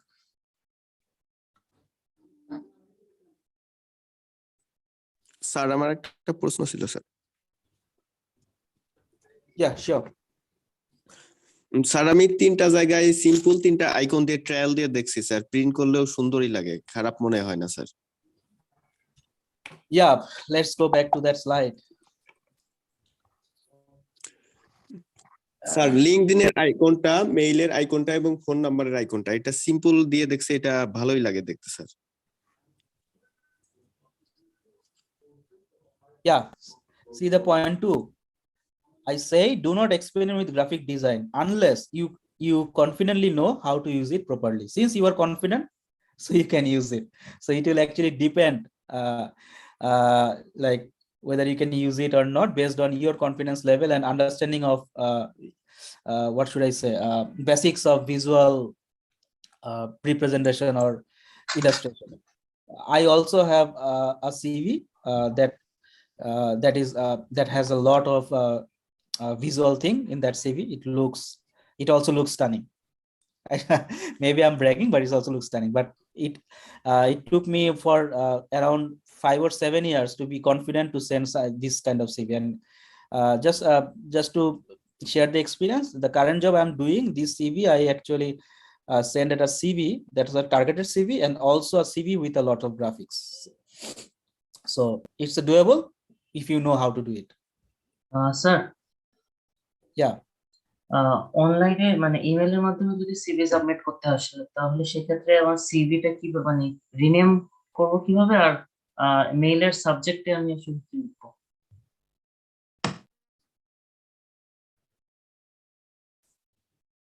Okay, so first of all, CV naming. So naming convention is very straightforward. Your first name, your last name, and just write the date or your CV. Like, for example, your first name is X, last name is Z. Just mention CV of XZ or XZ CV. Enough. Do not write XZ CV final. Do not write XZ CV 0.2, 0.3, blah, blah, blah. Just if you want to send a CV, just write your first name and last name or your full name. If you are using your full name as a title of your CV. Sir এখানে অনেকে সিভির মধ্যে লিখে হচ্ছে CV doctor, CV engineer. No, it's not required. As I mentioned, the title is important. Like your name, file name should reflect the title of your CV. As I mentioned, the title is your name. So whichever name you are using as your title, like if you are using Dr. XYZ as your title of your CV, then you can use Dr. XYZ CV. Or if you are using XYZ CV, XYZ as your title, so that file name should be the xyz.cv. This is the standard. Sir এটা হচ্ছে আমার personal একটা experience আর কি। আমার একটা school আছে, তো সেখানে আমার টিচার রিক্রুট করব, তো সিভি দিছে হচ্ছে সিভি ডক্টর, তারপর দিছে হচ্ছে সিভি ইঞ্জিনিয়ার। স্কুলের মধ্যে এরা সিভি ডক্টর দিয়ে কি করবে, এটা আমার মাথায় ধরে নেই আর কি। Right, so it's quite unprofessional, এটা করা যাবে না। আর আরেকটা হচ্ছে ইমেইলের সাবজেক্ট লাইন কি হবে। ইমেইলের সাবজেক্ট লাইন খুবই স্ট্রেট ফরওয়ার্ড, অ্যাপ্লিকেশন, অর যদি ওখানে বলে অ্যাপ্লাই তাহলে লিখবেন application for the post of অমুক, সিম্পল। আর যদি বলে সেন্ড ইওর সিভি তাহলে খুব সিম্পলি লিখবেন CV for the post of অমুক। This very straightforward email subject line. CV for the post of sales officer or application for the post of sales officer.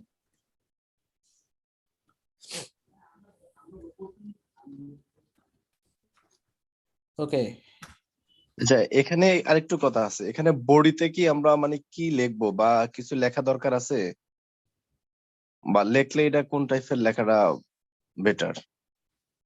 এটা আলাপ করছিলাম আমরা। বডিতে দুইটা ভাবে লিখতে পারেন। আপনার কভার লেটারটা পুরোপুরি কপি পেস্ট করে দিতে পারেন, এটা একটা ওয়ে যদি আপনি লিখতে না চান, বাট এটা না করাই বেটার।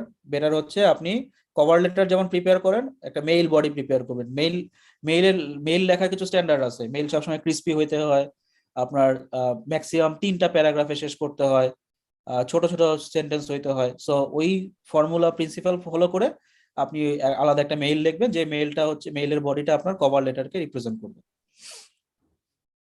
বাট কখনোই ব্ল্যাঙ্ক বডিতে অ্যাপ্লিকেশন করা যাবে না। আপনাকে আইদার ওই ইমেইলের বডিতে কিছু না কিছু লিখেই পাঠাতে হবে। Okay, thank you. As a graphic designer, may I use graphics? Yes, for the graphic designer, you can go creative. Just ensure you have all those required information that we have been discussing, but you can go creative as a graphic designer. For the graphic designer, for the people who are in the creative space, they can go creative and they can go beyond any structure, format, and anything. And it is expected, like you are applying for a graphic designer position, I would expect you are sending a CV which is quite creative and because I want, and that will portray that you have that proper technical skills to design anything. So if you can design your CV with some creative element and it's readable, understandable, and that will help you to get the job.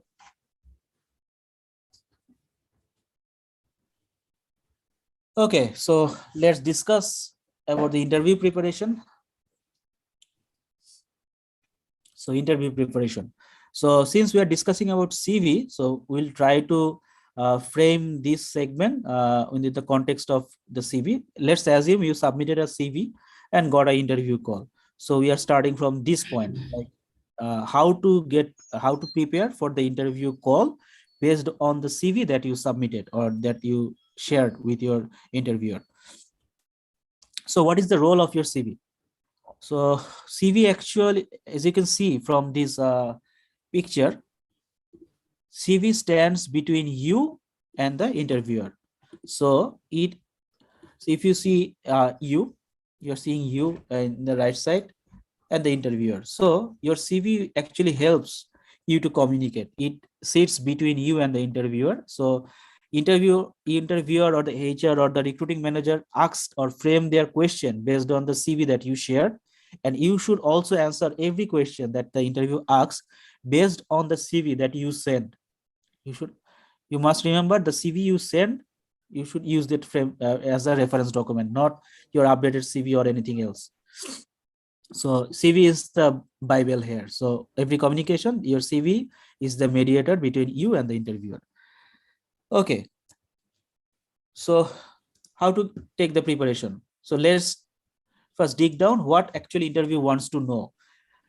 So if you go through all the available interview question that is actually available in the online, you can just cluster all those questions in this 4 segment. Like all the interviewer wants to know only 4 things from you through different types of question and assessment technique.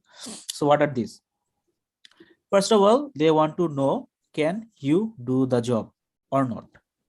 They want to know, will you fit in within the organization or the team? They want to know, why do you actually want to work with them? There are lots of different companies, lots of multinational. Why we want to work this specific multinational company or the specific company? And how much will you work for? What is your expected salary package or benefit package? These are the 4 clusters of questions that every interviewer wants to know during the initial interview, even the consequent or subsequent interviews. So how do that interviewer assess that you really can do the job or work? So they actually take the first strategy, that is questioning. So these questions are framed around this typical framework. Like they may ask you, what did you do in your last job? So you have to have a preparation to answer this question based on the CV you have submitted.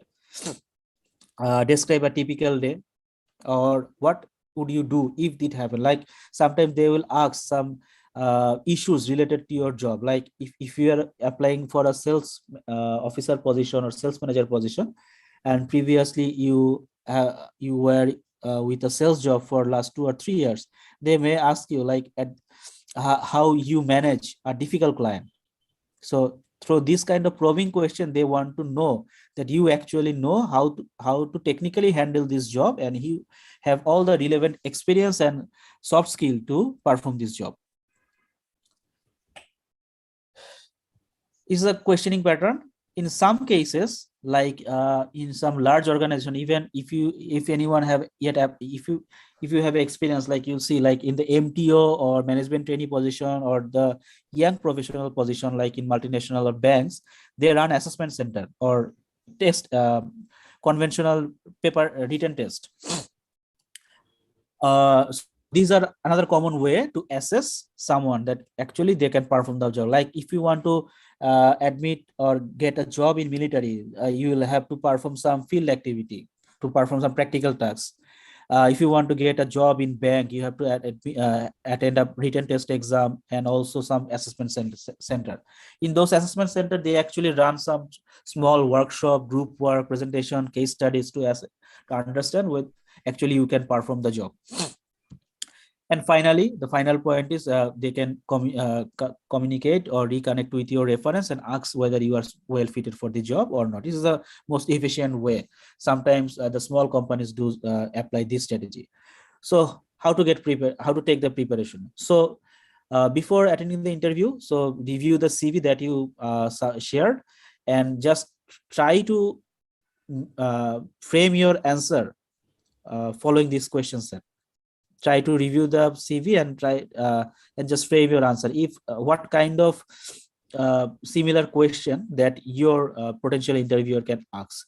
If you are supposed to attend a written test or a assessment center, you don't know what type of question will come, but when you practically attend those test or assessment center, you try to understand like what is the ultimate role of these activities. They are trying to relate this role with the specific job activities that you are supposed to do when you will get the job.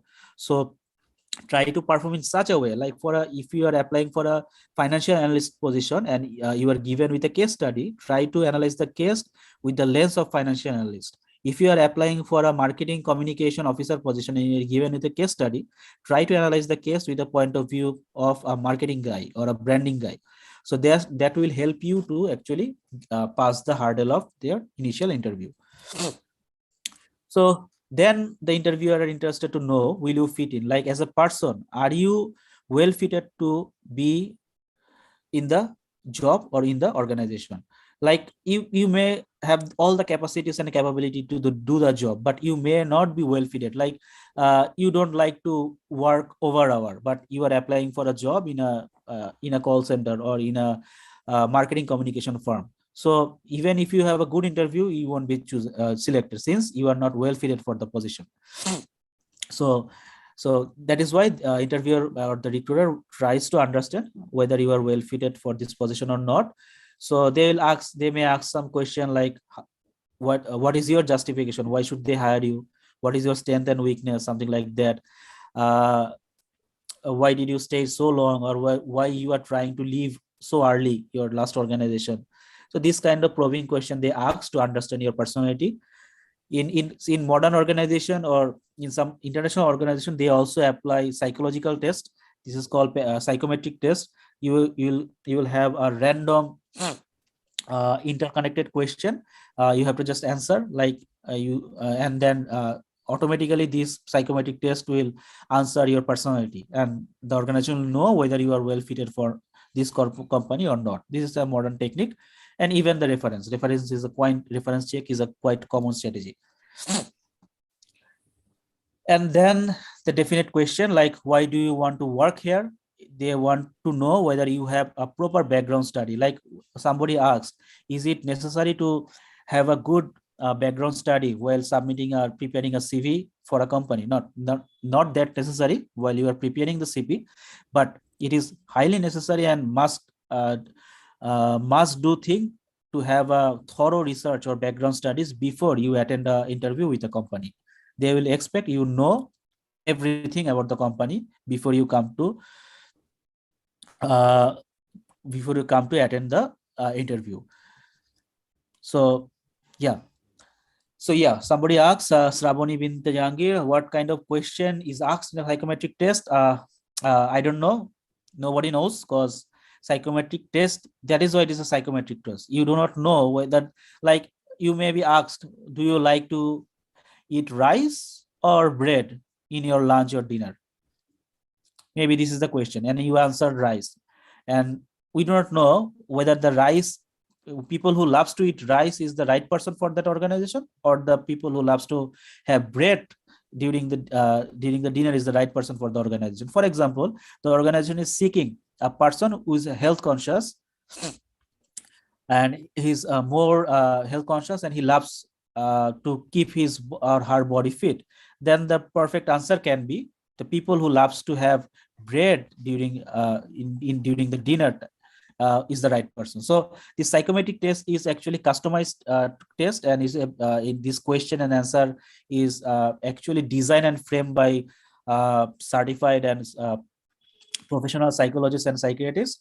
So there can be anything. So you just have to be honest to answer the question. So there is no way to actually cheat this test, because that is why it is called psychometric.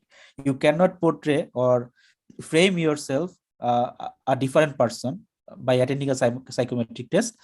Psychometric test will reveal what you actually are.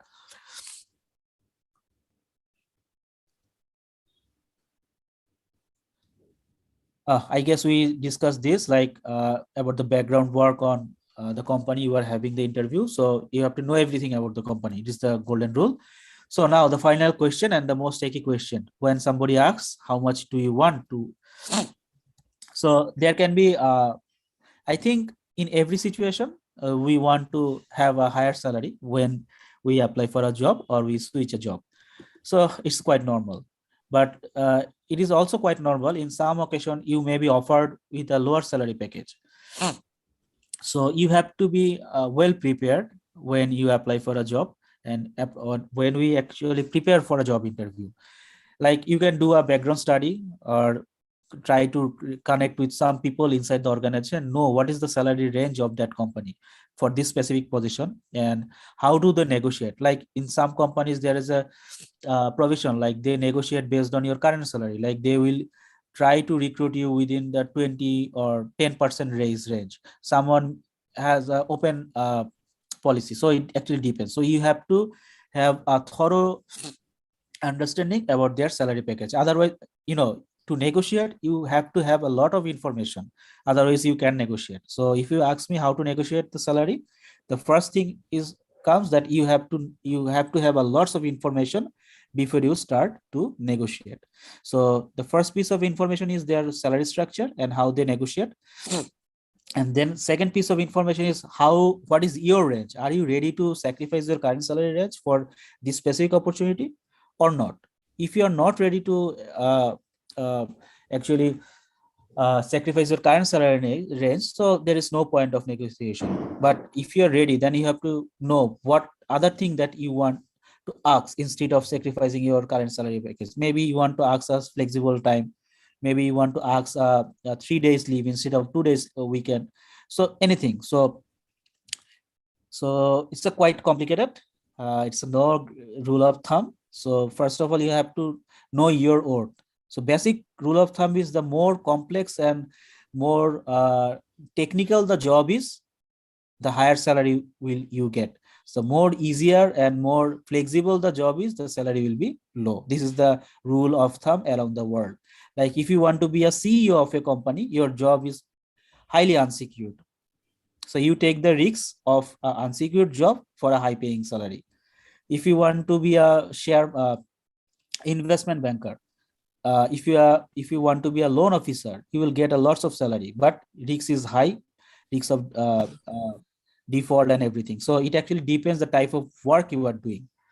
Okay, so it's very difficult to conclude how to negotiate, but it's on you. But first of all, you should know your worth, like how what is your worth in the market. That is the first point that you should know. And in that case, some mentor can help you, like people who are in the industry can help you to figure out your worth in the market. It can be done if you are not sure to do the exercise by yourself.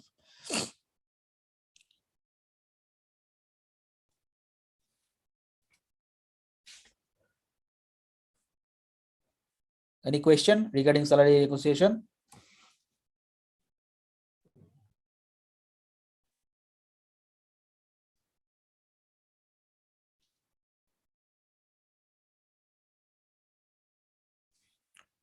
Okay. So the final module, the winning attitude and mindset. Like in your course of life, your lifetime, you will apply for thousands of job opportunities and you will get interview calls, maybe 10 or 20. This is the ratio. So we apply for 1,000 jobs in your lifetime and we get interview call maximum 10, 20, 30.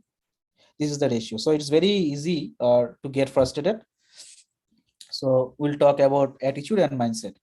Attitude is how we actually really perceives the thing around us, like, and it is just 5% of our decision making. And mindset is how you mentally perceive the world. So, and this is a subconscious thing, and this actually dictates everything we do. So to be successful in career or to be successful in job hunting or getting interview calls, you have to have a winning mindset and attitude. But the problem is we all have a self-fulfilling prophecy that is called couch potato syndrome.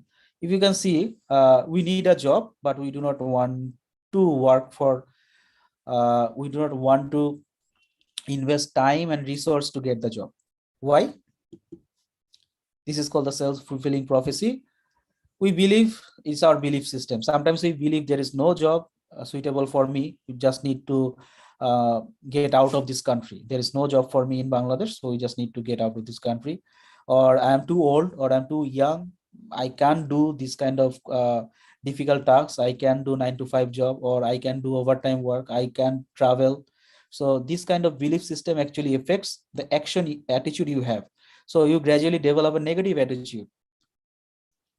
And you feel that even I submit a CV, I won't get a call. Even I get the job, I won't survive in the organization. So this kind of negative attitude comes to started to populate in your mind, and then as a result, you just sit back and do not do anything.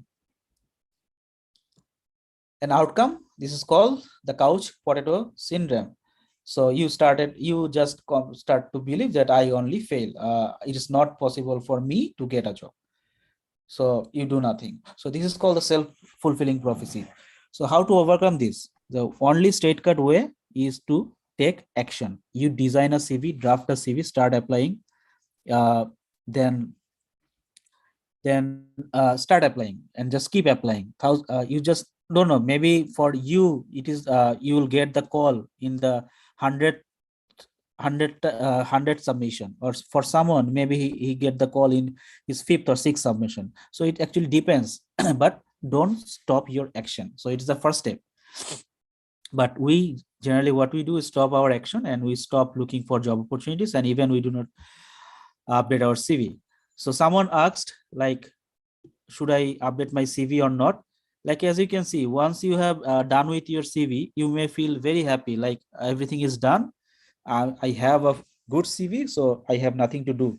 But unfortunately, your CV is a living document. Living document means you have to update your CV through the course of your life, because your CV actually represent you, like who you are. Your CV represent what you have done, what your skill you possess, and what have you achieved. And as you can see, throughout the timeline of our life, this changes. Like, we change who we are.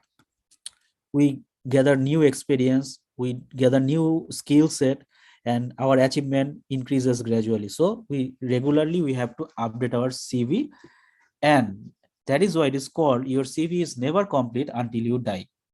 So it's very common.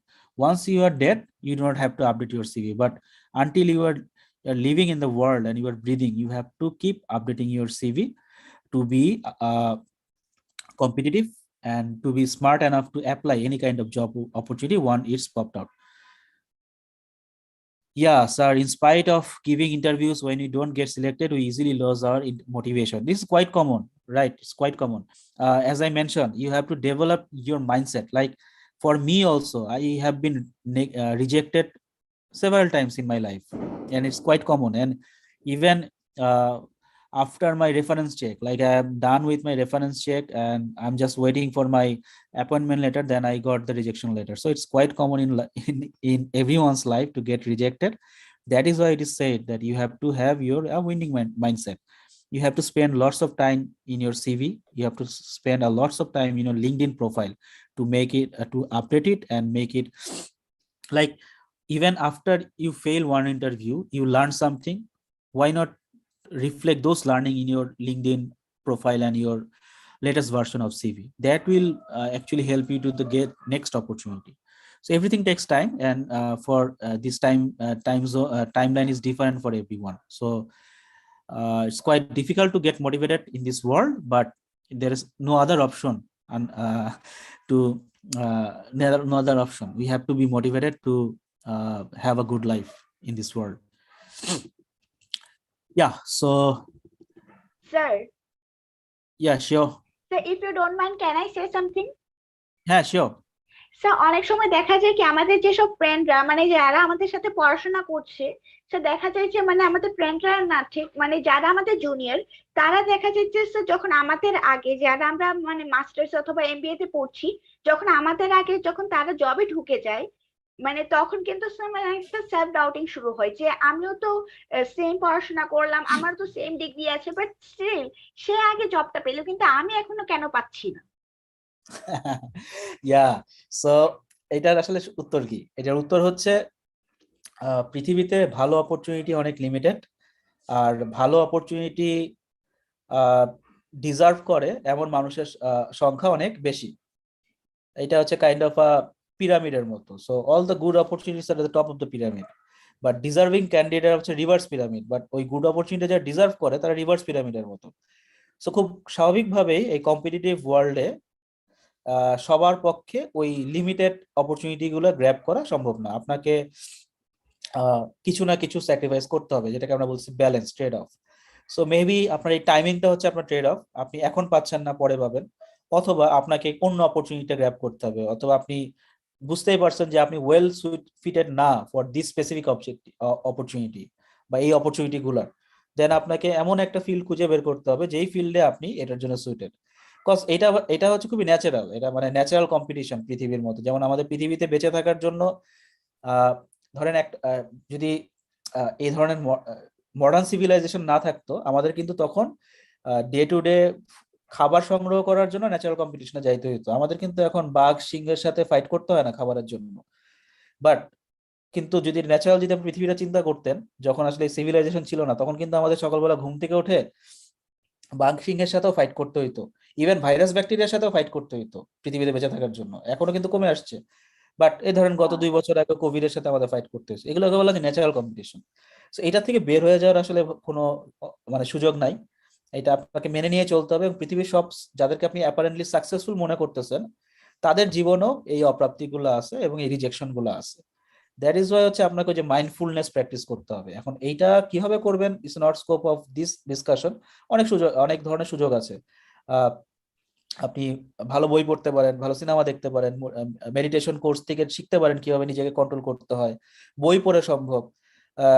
Like এটা আমার জীবনেও ঘটছে। এক সময় মনে হয়েছে যে আমার এই রেজাল্ট নিয়ে হয়তো আমার যেখানে থাকার কথা ছিল আমি সেখানে নাই, অনেক সময় চলে গেছে, কিন্তু আমার পরে যারা ছিল তারা চলে গেছে ওই জায়গায়। বাট আজকে 10 বছর পরে এখন ধরেন সেই জায়গাটাতে আমি আর ফিল করি না, এখন হয়তো অন্য কিছু নিয়ে আমার ফ্রাস্ট্রেশন কাজ করে। সো হিউম্যান বিইং এর খুব কমন একটা টেন্ডেন্সি হচ্ছে ফ্রাস্ট্রেটেড হয়ে যাওয়া।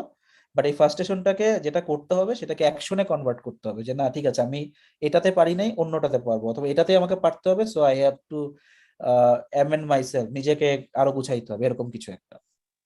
বাট এটা ছাড়া, এই থিওরিটিক্যাল কথা ছাড়া এটা আসলে কোনো সলিউশন বা কোনো ফ্রেমওয়ার্ক যদি আমার কাছে চান সেটা নাই। এটা পুরোটাই আপনার মনের উপর ডিপেন্ড করবে যে আপনি আপনার মনকে কিভাবে সাজাবেন। স্যার আমার একটা কোশ্চেন ছিল। হ্যাঁ, শিওর। স্যার লিঙ্কিং প্রোফাইলে আমরা কি পার্সোনাল সিভিটা যদি অ্যাড করি এটা কি সেফ এন্ড সিকিউর? কারণ এখানে তো সিভিতে মানে প্রত্যেকটা personal details, contact numbers, address থাকছে, সেক্ষেত্রে কি সেফ? Good question. So I would suggest যে লিঙ্কডইন এর যেই জায়গায় সেগমেন্ট গুলোতে যা যা ইনক্লুড করতে বলছে এই জিনিসগুলো আপনি ইনক্লুড করতে পারেন, কারণ এটা করা উচিত, কারণ লিঙ্কডইন ওইভাবে ডিজাইন করা। এখন আপনি যদি কোনো জায়গায় সেফ মনে না করেন সেক্ষেত্রে আপনি ওগুলোকে ভিজিবিলিটি না মানে না দিয়ে রাখলেও পারেন, like phone number, email. But I would suggest আপনার যদি আপনি প্রফেশনাল লাইফে কিছু করতে চান, আপনার প্রফেশনাল ইউজের জন্য আপনার যদি একটা ইমেল বা আপনার ফোন নাম্বার যেটা আপনি প্রফেশনাল ইউজ করবেন সেটা আসলে ওয়েল সার্কুলেটেড থাকা উচিত। লাইক আপনার এখনকার দিনে কিন্তু মানুষ কি করে, আপনাকে যদি হেড হান্ট করে, সেটা হয়তো এখন আমি জানি না আপনি এখন ক্যারিয়ারের কোন পর্যায়ে আছেন। আপনি যখন ক্যারিয়ারে একটা মাঝামাঝি চলে যাবেন বা উঁচু দিকের পজিশন গুলোতে আপনি যখন যেতে যাবেন, হ্যাঁ আমি শেষ করে ফেলতেছি, আমার শেষ, আর সময় লাগছে না, আমার ডিসকাশন শেষ অলরেডি। সো তখন কিন্তু আপনার এই কন্ট্যাক্ট ডিটেলস গুলো খুব প্রয়োজন। লাইক আমি কিন্তু ফেসবুক থেকেও আমি কল পাই, মানে আমাকে কেউ খুঁজতেছে, সো তখন সে কি করে, ফেসবুকে গিয়ে আমার কন্ট্যাক্টটা খুঁজে আমাকে কল ব্যাক করে বা হোয়াটসঅ্যাপে কল করে বা লিঙ্কডইন থেকে কল করে। সো এই পর্যায়ে গেলে আপনাকে কিন্তু ওই জায়গায় ওপেন থাকতে হবে যদি আপনার কাজের পরিধিটা ওরকম হয় আর কি। সো সেই ক্ষেত্রে আমি বলবো যে আপনি যদি খুব বেশি আনসেফ ফিল করেন, ডেফিনেটলি আপনি ভিজিবিলিটি কম দিয়ে রাখতে পারেন, আপনাকে মেসেজেও যোগাযোগ করতে পারবে। আর লিঙ্কডইনের যেই সেগমেন্ট গুলো আছে, এই সেগমেন্ট গুলোকে পারফেক্টলি আপনাকে ডেভেলপ করে রেখে দেওয়া উচিত, কারণ অনলাইনে এখন কোম্পানিগুলো সার্চ করে, সো তখন আপনার জব পাইতে বা কোল্ড কল পাইতে সুবিধা হবে আর কি।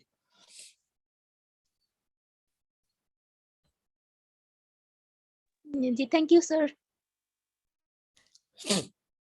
রিক্রুটমেন্ট প্রসেসে কত সময় লাগে ভাই, এটার কোনো ডেফিনেশন নাই। It actually tax it actually depends on that organization. Like some organization has a formal structure, internal policy, like but some organization doesn't have, so এটা ডিফাইন করা খুব ডিফিকাল্ট এবং এইভাবে বসে থাকতে হয়। লাইক অ্যাজ আই মেনশন, আমি reference check করার পর 3 মাস প্রায় বসেছিলাম, তারপর 3 মাস পরে আমি রিজেকশন লেটার পাইছি, এবং এটা খুবই well reputed international organisation. So এটার আসলে কোনো কিছু ভাই বলার কিছু নাই। ভাগ্য ভালো যে আমি জবটা থেকে রিজাইন দেইনি আর কি, খুশিতে। সো এটা আসলে খুব ডিপ্রেসিং, বাট এটাই ট্রু, এটাই লাইফ। আপনাকে সবসময় সাবধান থাকতে হবে কিভাবে আপনি এই জায়গাটাতে ফাইট করে বেঁচে থাকবেন। আর হ্যাঁ, সিভি রিভিউ করে দেওয়া সম্ভব, আমার ইমেল অ্যাড্রেসটা দেওয়া আছে, সো এটা দেখে আপনারা এখান থেকে নিতে পারেন। আর আমি এই স্লাইডটা এই কোঅর্ডিনেটরকে দিয়ে দিব, ওনারা যদি আপনাদের ইমেল এসে মেইল করে দিতে পারে উইথ দ্য হ্যান্ডআউটস, দেন আপনারা আমাকে ইমেইলে সিভি পাঠাইতে পারেন, আমি এটা গো দেখে দিতে পারবো, কোনো সমস্যা নেই।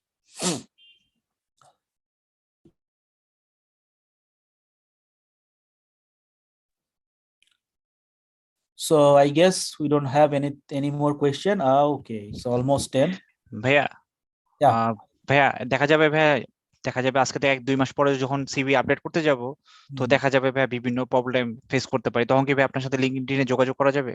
শিওর, আমি এটা তো ওপেন, আপনি যদি প্রোঅ্যাক্টিভলি যোগাযোগ করেন এবং আপনার যদি জি। কাজের জায়গায় আপনি সময় দেন, তাহলে আমিও সময় দিব। সো এটা নিয়ে কোনো সমস্যা নেই। ওকে ভাই, থ্যাংক ইউ। আচ্ছা স্যার, বাংলাদেশের যে কোম্পানিগুলো আছে এরা কি সিভি শর্টলিস্ট করার জন্য কোনো সফটওয়্যার ব্যবহার করে না ম্যানুয়ালি ব্যবহার করে এটা? খুব difficult question. So most of the Bangla company আসলে চোখে দেখেই সিভি শর্ট করে, বাট আমি আমার এক্সপেরিয়েন্স থেকে বললে, যেহেতু আমি ডেভেলপমেন্ট সেক্টরে অনেক বছর কাজ করছি, আইএনজিও বা ইন্টারন্যাশনাল অর্গানাইজেশন গুলো ওদের সিভি আলাদা করে ওরা এর জন্যই আলাদা টেমপ্লেটে বা ফরম্যাটে সিভিটা নেয় সফটওয়্যার ইউজ করার কারণে। আর বেশ কিছু মাল্টিন্যাশনাল সফটওয়্যার ইউজ করে, like as I know BAT, Reckitt Benckiser বা ইউনিলিভার, এরা হচ্ছে ইভেন জিপিও আই গেস করে, যখন বাল্ক অফ সিভি থাকে, লাইক 1000 খানেক সিভি জমা পড়ছে, 100 সিভি জমা পড়ছে, তখন করে। আর এমনি বাংলাদেশি কোম্পানিগুলো জাস্ট চোখে দেখে ফেলে, এর জন্য হচ্ছে আপনার প্রথম 5 সেকেন্ডের মধ্যে আপনার সিভি সিলেক্টেড হবে কি হবে না ডিফাইন করে, খামটা খুলবে, দেখে যদি টপ পরে মনে হয় যে এটা রাখার মতো রাখবে, তাহলে ফেলে দিবে। সো দ্যাট এইটা খুবই চ্যালেঞ্জিং আমাদের বাংলাদেশি কোম্পানিগুলোতে কাজ করা, বিকজ আমিও নিজেও 2টা বাংলাদেশি কোম্পানিতে এইচআরও কাজ করছি। সো আমি জীবনে এই বহুত সিভি শর্ট করছি, এবং আমি এই কাজই করতাম তখন, বিকজ আমার খাম দেখে পছন্দ হয়েছে রাখলাম, খাম দেখে পছন্দ হয়ে ফেলে দিচ্ছি, কারণ 1000 খানেক সিভি তো দেখা সম্ভব না। Thank you so much, sir, for today's session and for your valuable time. We learn a lot though today's session. Many thanks to all who have been associated with us so far. I hope to have you with us in the coming days. Sir, হ্যাঁ sir, can you give your LinkedIn profile? আমি এখানে দিয়ে রাখছি, আর আমি দিয়ে দিচ্ছি এই chat বক্সে, আমি জানি না চ্যাট থাকবে কিনা, তারপর দিয়ে দিচ্ছি।